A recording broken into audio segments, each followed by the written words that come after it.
Alors, bonjour à toutes et à tous, bienvenue à notre capsule narrée qui va porter sur notre travail réalisé dans le cadre de l'essai laboratoire 2019-2020. Donc, dans le cas de l'équipe dirigée par Jean Dubé, on s'intéressait bien évidemment aux dynamiques de développement régional. Donc, cette année, le travail s'intitule euh, Le cas de la couronne nord de Québec lorsque le développement de la banlieue ne dépend pas seulement du prix des maisons. Alors, avant de rentrer dans le vif du sujet, je vais vous faire un bref plan de la présentation. Donc, on va commencer avec une petite mise en contexte.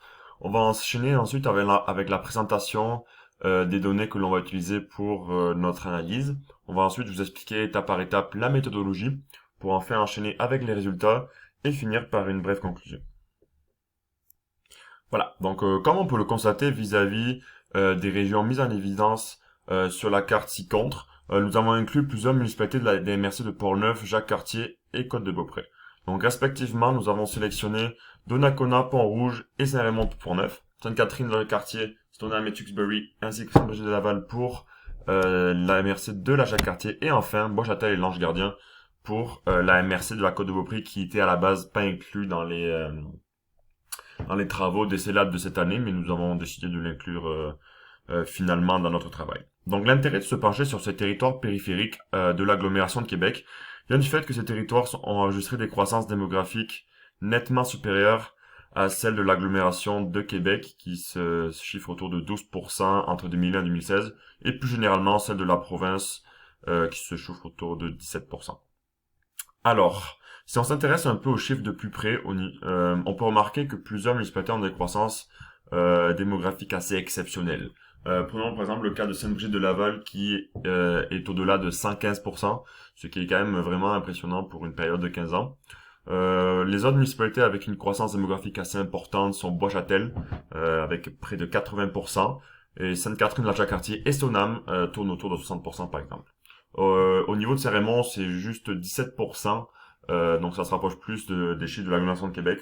On peut par exemple avancer la théorie que la ville est un petit peu plus éloignée que les autres municipalités du centre économique que représente la ville de Québec. C'est pour cela que la croissance démographique est un petit peu moins importante.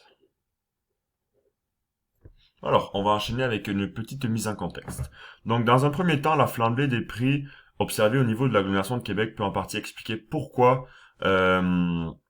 ces municipalités-là sont plus attrayantes depuis quelques années, puisque le nombreux jeunes ménages qui recherchent principalement des maisons avec des conditions de vie assez similaires que plusieurs banlieues de Québec, comme par exemple Charlebourg ou Val-Bélair, ont un penchant pour ces banlieues à l'extérieur de l'agglomération de Québec, notamment pour un coût nettement inférieur au niveau des taxes. Cependant, l'attractivité des banlieues peut aussi s'expliquer par l'offre locale en termes d'infrastructures. Dans un premier temps, les infrastructures routières telles que les autoroutes, les boulevards et les ponts peuvent faciliter les déplacements. Cela peut être particulièrement attrayant pour un ménage dont le lieu de travail se situe au centre-ville. Et pour qui ce type, d'infrastructure diminue les coûts attribuables au navettage. Il peut aussi y avoir la présence d'infrastructures axées sur les services tels que les parcs, hôpitaux ou encore écoles qui, lorsque situés à proximité, simplifient bien évidemment le quotidien des résidents. En ce sens, les choix de localisation et les logiques de peuplement des banlieues sont non seulement influencés par la proximité d'un centre économique, dans ce cas-là Québec, mais aussi par l'offre locale en termes d'infrastructures. Nous nous pencherons donc sur ce second rapport lors de notre analyse. Donc, notre question de recherche est la suivante. Donc, comment l'offre d'infrastructures publiques influence les logiques de peuplement des municipalités de la couronne nord de l'agglomération de Québec? C'est donc à partir du rôle d'évaluation qu'il nous a été possible de connaître la vocation de chacun des bâtiments en fonction du code des biens-fonds, communément appelé les CUBF, ainsi que leur année de construction. Ultimement, cela nous a permis de retracer l'historique de peuplement pour chacun des noyaux urbains que nous avons identifiés. Alors, comme les données recueillies englobaient la totalité du territoire des municipalités étudiées, nous avons concentré notre échantillon à ce que nous avons qualifié de noyau urbain. Pour ce faire, une zone tampon d'environ 75 mètres fut appliquée à chacune des unités d'évaluation. En fusionnant les zones tampons se touchant, il est alors possible de retenir que les observations présentes au sein de ce noyau urbain au fil des années retenues. Par la suite, La seconde étape consiste à sous-diviser nos observations en fonction de la vocation de chacune des unités retenues. À l'aide du code CBF, il nous a été possible de retenir les bâtiments à vocation résidentielle répertoriés sous le code 1000, les immeubles commerciaux et les services portant les codes 5001 à 6999 et finalement les terrains vacants notés 9000. Maintenant que les données sont classées selon leur usage, il nous est possible de reconstruire l'historique de peuplement, c'est-à-dire la manière dont les ménages et les commerces s'implantent au sein du noyau urbain au fil des années. Cette approche nous permet entre autres d'obtenir pour chacune des catégories d'immeubles une couche par ville et pour chacune des années. Par la suite, chacune de ces couches fut soumise à une analyse centrographique. En bref, cette analyse nous permet de visualiser les changements qui surviennent dans la répartition du nuage de points. Pour chacune des couches, on obtient donc une ellipse constituée d'un axe majeur et d'un axe mineur, englobant l'ensemble des unités ainsi qu'un point central représentant le cœur du noyau urbain. L'essentiel de notre analyse consiste donc à identifier chacun de ces paramètres évolue en fonction de l'apparition d'infrastructures publiques. Pour constituer notre base de données sur les infrastructures, nous avons recensé pour la période allant de 1960 à 2017 tous les projets d'élargissement des routes et d'autoroutes, de la construction d'établissements scolaires et de l'implantation de centres sportifs ou culturels comme les gymnases, les centres aquatiques ou encore les arénas. Donc on arrive dans le vif du sujet. Donc le noyau de notre analyse réside dans le traitement statistique réservé à nos données. L'intérêt principal étant de mesurer l'influence des variables indépendantes exogènes, c'est-à-dire des différentes infrastructures, sur les statistiques des ellipses obtenues par l'analyse centrographique. Pour cette analyse, le retenu est construit sur la base d'un secteur autorégressif où chacune des variables dépendantes est contrôlée afin d'établir si sa valeur est explicative par sa propre valeur antérieure et celle des autres variables dépendantes. On parle ainsi de vérifier la causalité au sens de Granger. Cette analyse fut répétée pour l'ensemble des noyaux urbains. Comme vous pouvez vous en douter, cela représente un lot d'informations assez impressionnant.